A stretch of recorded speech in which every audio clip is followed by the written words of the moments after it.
చిరంజీవి గారు చాలా సౌమ్యుడు. ఎవరి జోలికి వెళ్ళే మనిషి కాదు. తన పని తాను చేసుకునేటటువంటి వ్యక్తి, లౌక్యుడు కూడా. ఆయన మీద సోషల్ మీడియాలో ఇష్టం వచ్చినట్టుగా ప్రచారం చేసే కార్యక్రమం చేస్తున్నారు. ఘోరంగా ఎపిసోడ్లు పెట్టి బూతులే తిడుతున్నారు. ఇది చిరంజీవి గారు లాంటి వ్యక్తిని బాధించింది. ఎవరో దయా చౌదరట. ఆయన ఇష్టం వచ్చినట్టుగా పోస్టింగ్లు పెట్టి బూతులు తిట్టే కార్యక్రమం చిరంజీవి గారిని చేయటాన్ని చిరంజీవి గారు భరించలేకపోయారు.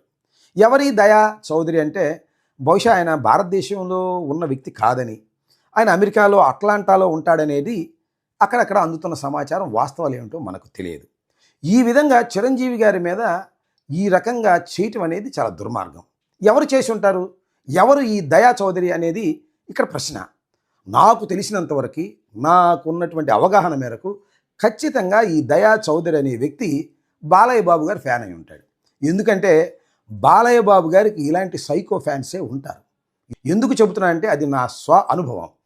ఒకసారి బాలకృష్ణ గారు నేను శాసనసభలో ఏదో అంటే ఖమ్మం వెళ్ళాను నేను ఒక పెళ్లికి. అక్కడ నా మీద దాడి చేయడానికి సైకోలాగా ప్రవర్తించారు బాలయ్య బాబు గారి అభిమానులు. బాలయ్య బాబు గారికి ఇలాంటి సైకో అభిమానులే ఉంటారని, ఈ దయా చౌదరి కూడా బాలయ్య గారి అభిమానినని నేను అభిప్రాయపడుతున్నా. ఎంతవరకు కరెక్టో కాలం నిర్ణయిస్తుంది.